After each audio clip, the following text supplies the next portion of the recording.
All right, I think we're live. Yeah. I think we're live too. I got the notification that you are live. Did you get the notification on the Facebook?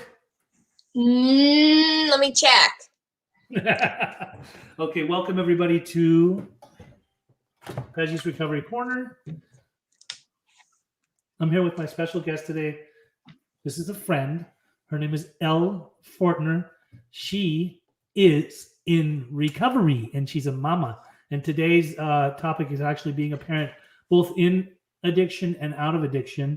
I've seen you for a while now. Elle, good. Welcome to the corner, first and foremost.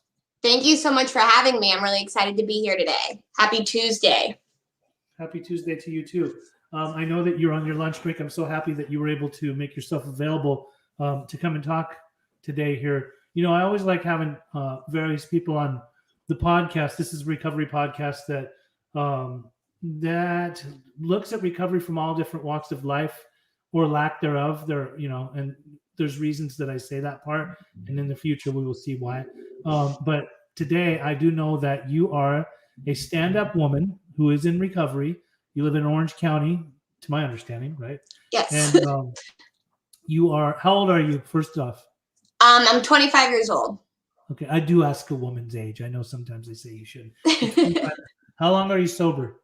I'm sober for a little over 2.5 years right now. My sobriety date is June 6th of 2018 or 20. Okay. Yeah, 2018. That's the math. 2018. Okay. So where were you raised? I was actually raised here locally in San Clemente, California, part of Orange County. Mm-hmm. My mom she worked in the school district. She worked at Shore Cliffs Middle School. My stepdad worked in different housing construction companies. And so we were just a very local Orange County family. Okay. And did you have any siblings? Yes, I have an older brother and a younger sister. All right. And your childhood, from what you can remember, did you have a good childhood, or were you happy? Were you happy-go-lucky? Were you a depressed little kid that would sit in the corner? Did you have issues? Physically, right, I had a really good childhood. My family still has a beautiful home. You know, I had my own bedroom. I had my own bed. I had everything I ever wanted. But emotionally, there was something disturbing about me from the very beginning. When you say the very beginning, when is the very beginning? Like, because, you know, I was talking to some people last night, a person that was telling me that he suffers from a lot of depression. And I asked him, like, were you depressed in your infancy? Were you depressed in your childhood? Like, where did it really start? The example I like to use, the oldest back memory I can remember, is like I was 6 years old and I opened a lemonade stand to raise money for the SEALs. But I had no intention of actually donating any money to the SEALs. I like kept all the money and like went and bought candy with it. Okay. Like I had some unusual behaviors as a child. Do you care to elaborate? I didn't like the word no. I'd like pull my own hair out of my head. And my mom actually had me tested to see if I had like some kind of hormonal issues, because she didn't really have any understanding of what was wrong with me. And the test didn't come back that there was anything wrong with me besides the fact that I was born an alcoholic. Oh, okay. When did you first start? Okay, let me back up real quick before we get into the using and drinking. How were your grades? I was a straight A student. I was in advanced placement classes. Like I was in classes with seniors as a freshman. I was always a step ahead of everyone in my grade. Okay, so you were very smart. On paper, yes. My actions show otherwise. Well, probably bad decisions. Smart people make bad decisions too. But all right. So when did you start becoming troubled? Like when did you start getting in trouble? The first time I got in trouble, it was my 14th birthday. And my birth dad was out of town and I broke into his house to throw a birthday party for myself. And yes, so that was the first time I ever got in trouble. I had started drinking the year prior to that, and like sneaking into my parents' liquor cabinet and drinking, walking home from school so that I could like smoke weed or whatever. And but that was the first time shit kind of hit the fan, for lack of a better term. And when you would sneak into the liquor cabinet, did you top it off with water? Like, did you fill it back up, or did you just not care? Of course, that's eventually how I got caught because they tried to put something in the freezer and it froze. There you go. So alcohol wouldn't freeze. Okay, Exactly. so is it fair to say that your first around the age of 14, it started with alcohol? Yes, that's definitely fair to say. And were you drinking quite regularly, or was it just like in partying time? I mean, I would drink heavily regularly. I not regularly during party time. Mhm. I had this perfume bottle that I like put a little bit of whiskey in, and I would bring it to school with me, and I would drink that during the day. But I wouldn't get like wasted because I was at school. I was just like trying to take the edge off. Just to taking a few pulls to get nice and buzzed to go to Yeah, class, be happy. exactly. And that was at the age of 14 or 15, around that time. Yeah.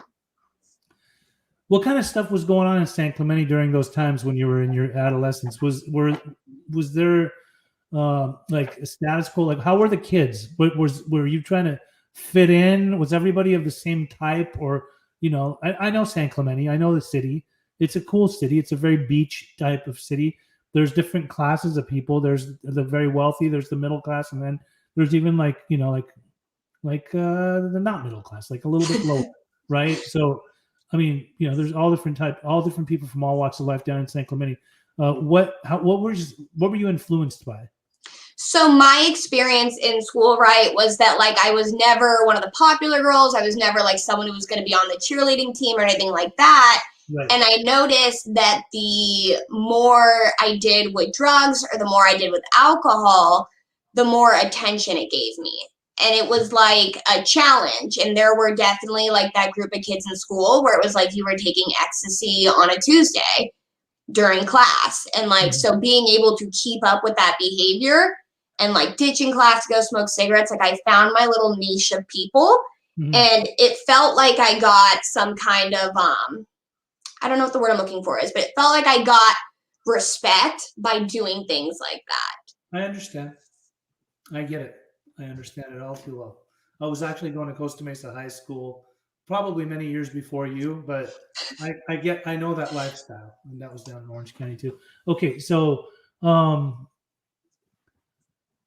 any relationships? Did you have any relationships with like people back then? I mean, I did. I like to hang out with kids that were older than me, and I got into like relationships with guys in their 20s. Mhm. I got really heavily into the punk scene. And like I said, I had my niche. I was going to shows, I was hanging out with older boys, I was skipping class and doing drugs, like the very typical San Clemente dropout drug addict girl. Okay. I love it. I actually love punk rock. Like I grew up on a lot of punk. So I didn't know that about you, but I guess I should have guessed because you kind of got that look to you, like you were kind of hardcore. I feel like I run into people from high school in the room sometimes these days, and some people I look at them and I'm like, how did you get here? Like, how did this happen to you? And I feel like nobody ever looks at me with that. Everyone's like, wow, thank God you made it here. Congratulations. No one's like surprised that my life took this turn. Right. I think we've talked about this before, but like whenever I ask like who's your doppelganger, you say Fairuza Balk, right? Is that Yes. She was pretty hardcore in American History X. Okay, so I want to know throughout your high school year. Well, first of all, what was your like? What did you aspire to be like growing up? What did you actually want to do with your life? Did you ever have a dream as a kid? Yeah, I mean, I had a couple. I wanted to be a mom at one point. The deeper I got into my drug addiction, the farther away I stepped from that being a desire of mine. And ironically, it's what I end up being. But I wanted to be an author. I wanted to be a psychologist. I had these like very elaborate ideas of what I wanted to do with my life. Mm-hmm. And then, did you get into drugs too throughout high school, or was it just straight alcohol? I mean, I was very heavily into like the ecstasy and the cocaine freshman, sophomore year. And junior year, I found heroin, and that's when all the other drug use stopped because this was the only drug that mattered anymore. Interesting. Okay, so you know what? It's a trip. Like you got into ecstasy and you were in the punk rock scene. Like the two don't really mix, but you know, I mean, whatever makes you happy. So heroin. So you were 17 when you did heroin first. Yes. Okay, now when we talk about heroin, like did you start with pills or was it just somebody happened to have some heroin and you wanted to experiment or try it and you know just influenced by it and you ended up doing it? So I had some girlfriends that wanted to like take a girls trip to Palm Springs, and I like had a fake ID, so I tagged along to get the room. And when we were out there, we met some boys, and one of the boys was shooting heroin, and he said, "Do you want some?" And I said, "Yeah, of course."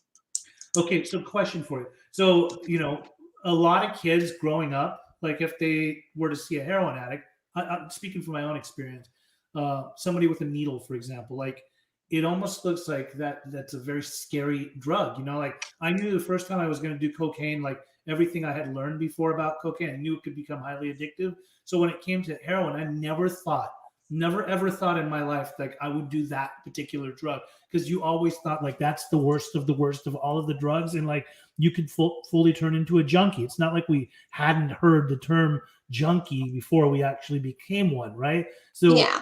when you saw this guy with heroin, like what was your first thought? Like, uh-oh, was it or all the way like I just want that. I've tried all this other stuff. Bring the heroin. Let's try that too. I mean, like, I think the more drugs I did, right? Because at this point, I've already done cocaine, I've already done ketamine, I've already done ecstasy. Like, as you climb up that ladder, you know, heroin seems to become like less and less like scary looking. And when I met this boy, you know, he didn't look like a junkie. You know, he was wearing True Religions, he was wearing like a nice flannel. Like, he didn't look like someone who had lost his whole life because he hadn't quite yet, you know, like it was the beginning stages for all of us. And I feel like I had been told again and again and again that heroin would take everything from me. And I like didn't know what that meant. You know, no one. You had already heard that? I had heard that heroin will take your soul, you Where know, did you hear it? like the drug classes they make you do in school, you know, like from the kids that were older than me that had done it. They're like, don't ever touch that one. It'll take your soul. But like nobody told me what taking your soul looks like. Mm-hmm. You know, it was a very abstract concept to me. So I didn't really, it didn't seem scary when I did it. It seemed like, cool, we're going to try this. So is it safe to say that already being one to experiment with so many different types of drugs, you were not of a variety of people who would be afraid to stick a needle in your body? I think when I started drinking and smoking weed, it was something I was afraid of, you know, but as time goes by and as you catch different high after different high after different high, you stop becoming scared. Right. So that boy, that young man, had heroin. He did heroin. Yeah. Immediately addicted? It felt good. It felt like unlike anything I'd ever done. You know, a lot of drugs, when you do them, you're too messed up to like go out and like live your life and you have to like chill in your basement or whatever. Yeah. With this drug, I noticed that I could like continue to do the things I wanted to and felt good. And so the second I got back to Orange County, like I knew my older friends that were doing it and like immediately was like, hey, I tried it. You know, it doesn't have to go on you. That like I tried it with you for the first time. I've already done it. Like hook me up, help me out. Okay. So 17, started doing heroin. How much more were you seeking after that? Like, were you immediately using regularly, like on a daily basis? So I dropped out of school around that time. So I think that definitely expedited the process because I was home alone all day. My parents didn't really know what was going on, so I was stealing from them. I had what felt like an unlimited access at that point. What were you stealing? Things to be able to sell off so that you could get more heroin? Exactly. Like you didn't have money. You had to obtain items from whoever it may be. So I waitressed when I quit school, you know, and so I had like tips from that, but like you burn through those things quickly. So there was definitely days that I was like going through my mom's Christmas cards trying to find money, or like going through my dad's quarter jar, or like just trying to find. I used to take my sister's gift cards. That was when I felt really bad about, because my sister was a little girl. She didn't have any money, but I knew she had gift cards. Right. So when those ran out, what would you do? I mean, you don't have to talk about it if you don't want to here, but were you doing things that you thought you'd never do to be able to get money to be able to get Most by? definitely. Most definitely. You had a child at what age? I found out I was pregnant when I was 20 years old. I was in Lane County Correctional Facility in Oregon, and they test you for pregnancy when you get admitted, and that's when I was told that I was pregnant. Okay, so let's back up for a sec here. How the fuck did you end up in Oregon? Orange County girl already shooting dope when she was 17. How by the time were you 20? Like why were you in Oregon of all places? I always say that like I don't go to NA because I ended up pregnant. I was like hanging out in the rooms of NA, and I met a boy, and he was like getting kicked out of treatment or something and wanted me to come with him, and I was like, yeah, let's run it, let's go. And we we lived in Reno, Nevada for a bit. We lived in Seattle for a bit, and we were in Oregon because I caught a case in Washington for forgery 1. And I went down to Oregon to hide out, and I got caught up in Oregon, booked, and found out I was pregnant. Okay, so from 17 and dropping out of school, you were then kind of doing a West Coast like tour of all of the different states. Were you doing meth? Yeah, a lot of that too. The second I hear forgery, I think there it is. Was it because of meth? No, it was, I got really clever with these concert tickets. I was making concert tickets. Mm-hmm. Like I'd go on Ticketmaster and see what concerts were coming up, and it'd say it's like Bruno Mars and Taylor Swift are in town. You would make fake concert tickets? Yeah, so I'd make like 40 or 50 fake concert tickets for Bruno Mars and Taylor Swift and whoever else was out, and I'd give them to my friends, and we'd like go out and sell them all. And did they look identical to like real tickets? Yeah, they were a real ticket. I like had an old Ticketmaster ticket, and I would edit all the information to make it for that concert. You doctored up. Yeah, exactly. But when somebody would try to go and use the ticket to go get into the concert, would they get denied because the computer wouldn't read it off because it was an old ticket? So I got clever enough to like go to Instagram and type in like hashtag Taylor Swift Tacoma, Washington type thing.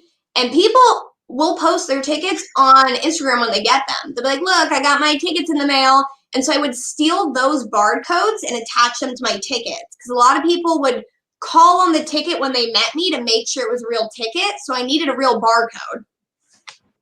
Brilliant! Oh my God! You think you've heard it all? My God! See what all those smarts ended up doing for you later on in your criminal lifestyle and criminal activity. Okay, so how did you get in trouble for that?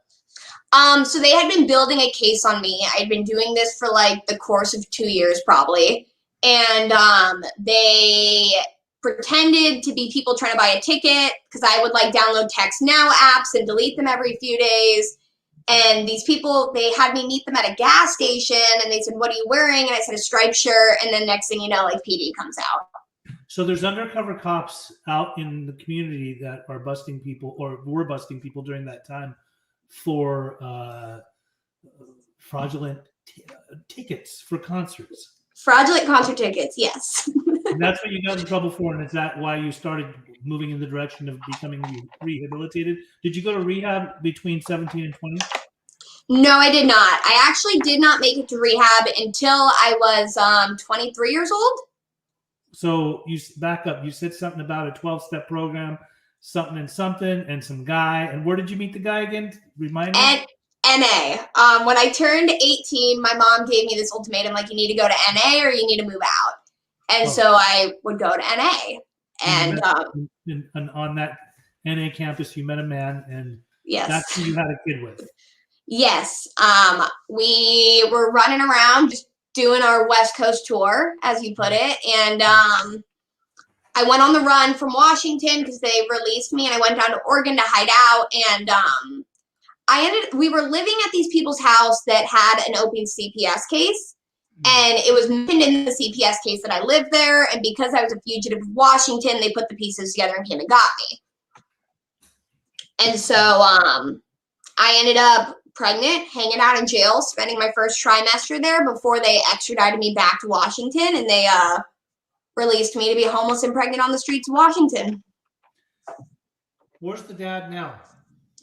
Detroit. Is he active in your kid's life? No, he is not. Okay. And then you got sober at what age? I got sober at 22.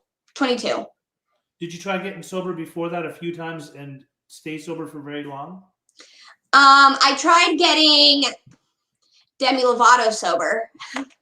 I tried just smoking weed and drinking. I tried just doing Suboxone and meth. I tried moving to North Dakota for a little bit, and everywhere I go, there I am. It's really interesting when you bring up doing Suboxone and doing meth. It fascinates me how the addict mind thinks. When somebody's not really truly serious about their recovery, they will use a substance like Suboxone to hold themselves off. Like they'll be on maintenance for a long time, hold themselves off so that they don't have the temptation to do the opiates. But when there's no recovery, like they will just substitute one addiction for the other, and they know that the meth is going to work. The meth is not an opiate blocker. You can do meth, you can do stimulants, you can do cocaine, you can do anything that's going to make you go fast, as opposed to like if you're, trying to prevent yourself from doing heroin or anything else that's like an opiate that's going to make you like slow, right? Well, exactly. And it's crazy. Like I can convince myself that I can like shoot up meth like a gentleman. Like that's not a valid statement. That statement's an oxymoron altogether. Like I can't shoot meth like a gentleman because gentlemen like don't shoot meth, period. Yeah, exactly. Okay, so it's fair to say that when you were doing meth and heroin, you were always shooting it, or you're not like of the smoking variety? I'm not of the smoking variety. Have you had any health issues as a result of shooting drugs? Yes, I am currently in the process of trying to get the treatment for hepatitis C. Mm-hmm. It's actually, they make it really complicated to get your hands on it. I can promise you that. They make it complicated to get your hands on it, but it's my understanding, at least in the last 5 to maybe 7, 8 years, hepatitis C, there are cures for it, correct? Yes, there are. There's a lot of hoops you have to jump through to prove that you're eligible for it. Mm-hmm. Like a lot of places require you to have 6 months of sobriety to start it. A lot of places require you to get blood work and ultrasounds and fiber scans to prove you're in a certain stage of it in order to get it. Mm-hmm. And so I got approved for the cure back in December, but it's March and I still haven't received it because they make it complicated. Okay, so here's my question to you, and maybe this is for some people who are listening that may not know this.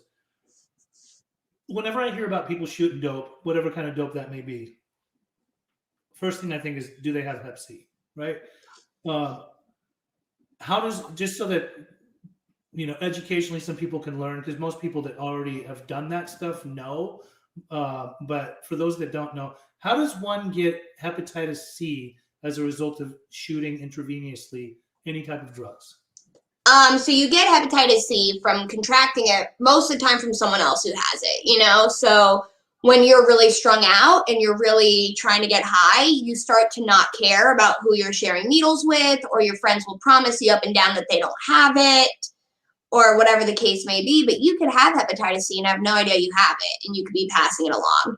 So you get it from sharing a needle with somebody who has it. It's rumored that you can get it from not using clean needles, period. Like even if you're just using it on yourself, but I don't know any scientific basis behind that. I've heard that too, and I don't know how that would even be possible, but regardless of the fact, so this is something that, and I want to back up to this.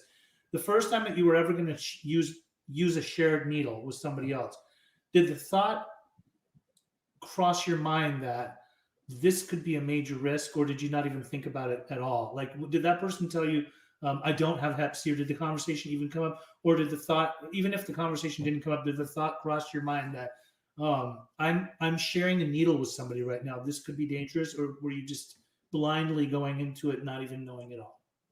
I think specifically of we were getting loaded with a guy who had HIV at one point. And I remember thinking about, what if I accidentally used one of his needles? Like, I really don't want HIV. And it's like there's this thought that goes through your head about how horrible that would be, and there's like a moment of fear, and then it almost like kind of just faints into the background. Like the only priority when you are in that phase is like just getting loaded. And thank God that I haven't. Yeah, thank God that I haven't. I did not catch HIV, but during that time, all that mattered was getting loaded. And you really could have caught HIV. I mean, it was that close. It's pretty much crapshoot. Now, you said CPS. You had a open CPS case when your kid was taken. First of all, daughter or son? Daughter. How old now? She will be 4 in the beginning of April. And you were how old when you had her? 20? 21. 21. And the open CPS case was as a result of, say again? It was a result of using. So the case started because when my daughter was born, unfortunately, I was unable to get sober quick enough for her. And so she was born with opiates in her system. Not enough that she was detoxing or anything like that, but they were there. She wasn't taken from me immediately. Like I said, she didn't have detox symptoms. They released her to go home with me under the circumstances that like I had a CPS case and there's people I would have to answer to. Right. And so for a while there, I jumped through those hoops. You know, I made it to the doctor's appointments. I had the CPS worker at the house investigating it. There was these church communities they wanted me getting involved in, and I jumped through those hoops, but I couldn't stop getting loaded. But CPS was first notified because your child was born addicted? Is that how it all started? She was born with traces of opiates in her system, yes. And that's why they get notified? Yes. CPS got aggressive. There was a circumstance where me and her father had gotten into an argument. He had stormed off with her and taken her, and I didn't know where they went. And it was a few days before they returned. And when they returned, I called and asked for a wellness check because I didn't trust her father. And that's when CPS very much got aggressive. And he was actively using himself too? Yes. Okay. And so when Child Protective Services came into the picture, they took your kid away. Where'd your kid go? So my mother, if you leave state with your child during a CPS case, CPS in that case has to close the case if the kid's not in the state. So I had like the bright idea to fly to California and like ask my mom to watch my daughter so that I could keep getting loaded. And I thought that that would close the case. Everything would be fine. And that's like not exactly how it worked out. My mother actually ended up with custody of my daughter. Okay. So your mom started raising your kid. Yeah. Wow. So that pushed you in the direction of getting help eventually or immediately? Definitely eventually. I had the bright idea to go to North Dakota and like try to reinvent myself because I didn't think I needed sobriety. I thought I just needed to like lay off the heroin and everything would be fine.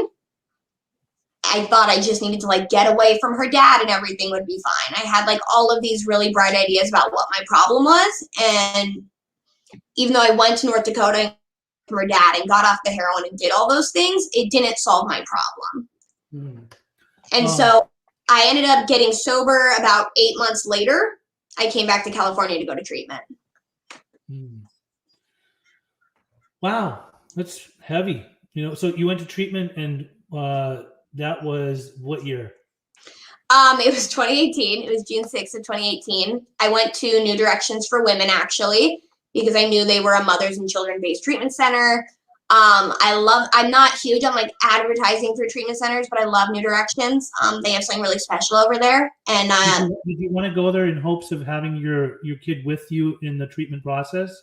Yes. And I ended up getting the opportunity to towards the very end. But eventually my stay was over there and I had to go to sober living where I couldn't keep my kid. You couldn't keep your kid in their sober living? Is that what you're talking about, or a different sober living?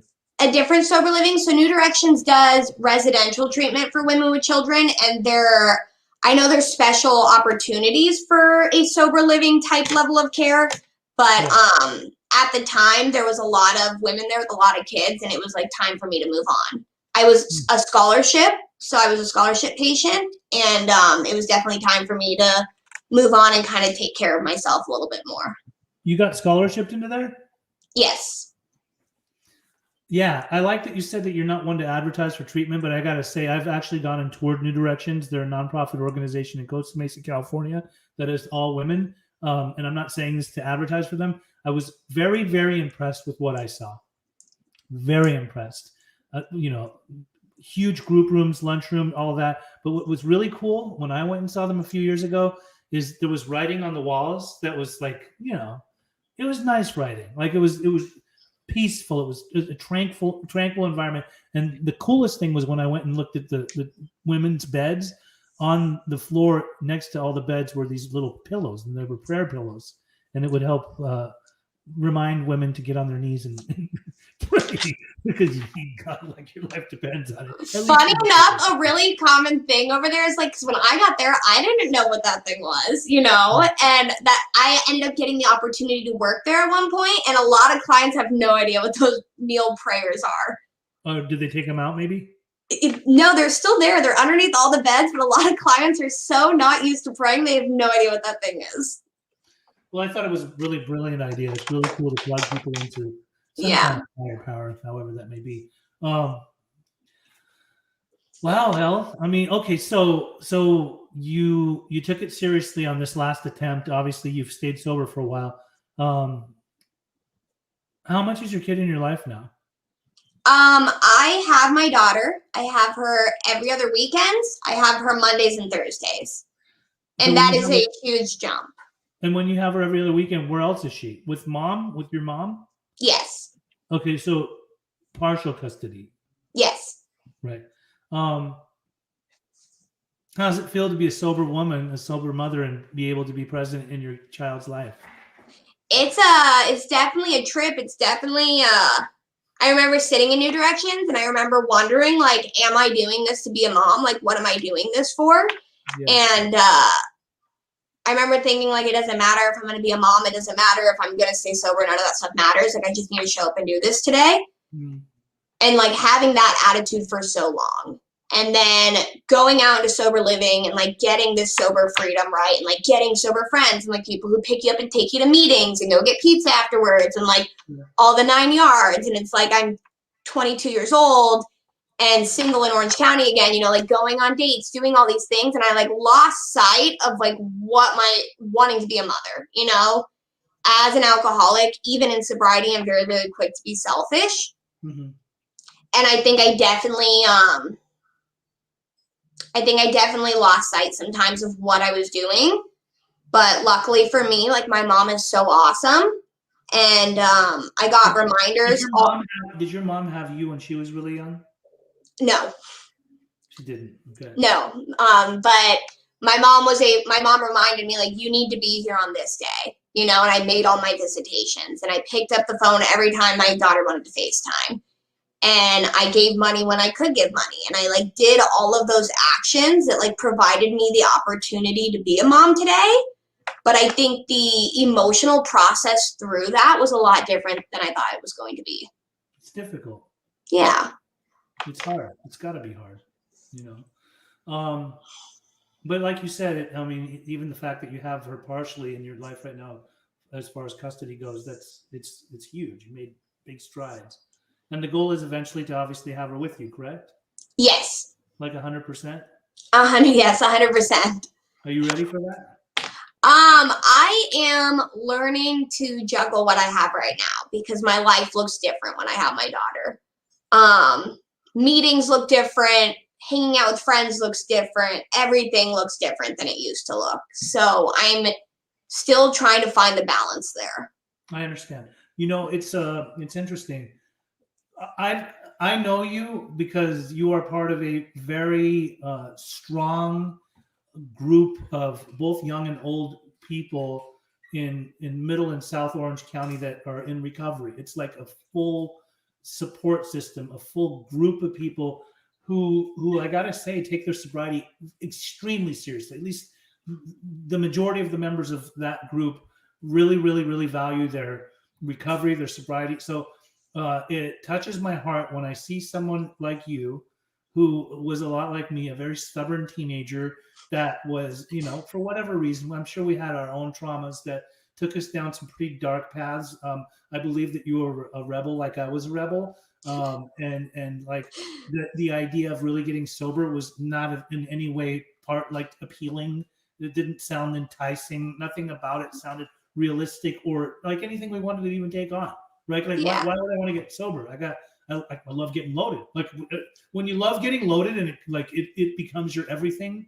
Like nothing else sounds good. Like that frothy emotional appeal seldom suffices that we talk of. Like, yes, thank you for telling me that that I have potential. Thank you for telling me that I'm highly talented. Thank you for telling me that I could move mountains and I can do all kinds of things. But right now, I'm getting my fix, and when I'm getting my fix, nothing you can tell me is gonna, quit trying to wrap it up in a bow and a box. Like I'm busy. Like I'm getting my groove up. But to be able to see you at such a young age take this thing by the horns and transform and change your life, and you're working you're working in the field, right? You're doing you're doing good work. You're staying sober. You've taken your sobriety seriously. I don't believe you're in relapse mode. You don't sound like it. You don't look like it.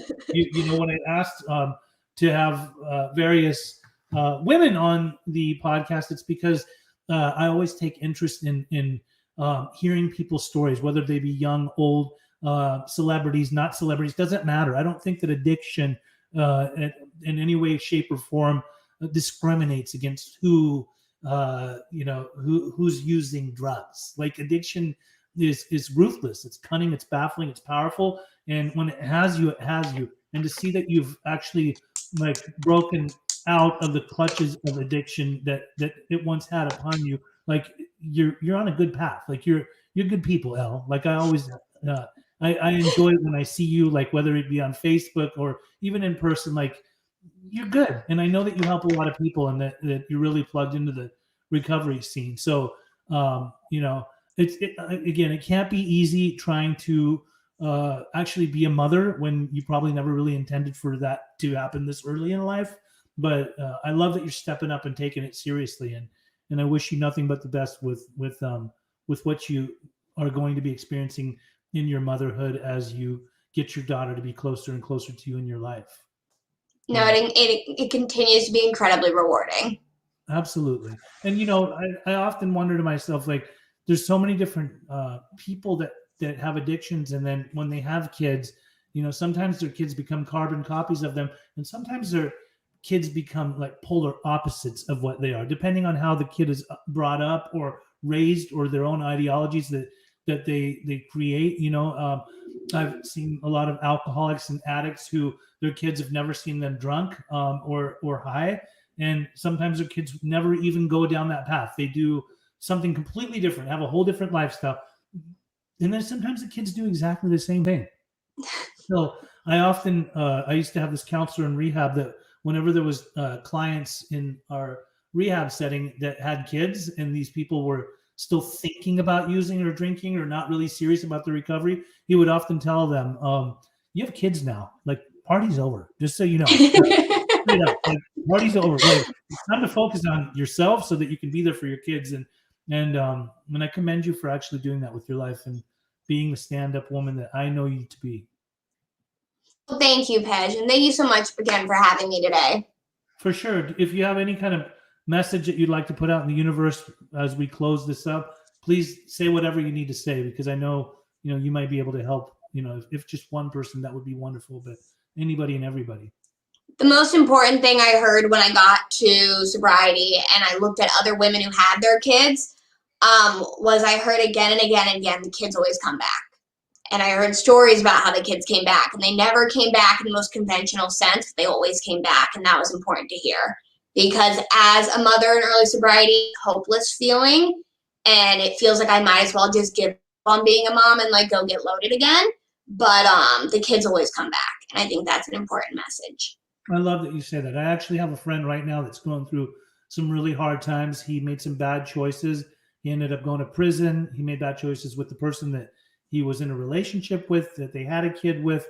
And right now, one of the family members that it was actually, the grandmother took over the child's life and pretty much is keeping all of his kids away from him. And you're right. One of them actually is trying to come back and be in his life. It's really hard on him emotionally, but I keep telling him and emphasizing to him over and over again, stay sober, trust the process, let it work itself out. It'll happen when it needs to happen, whether it's in God's time or just the way the universe is flowing.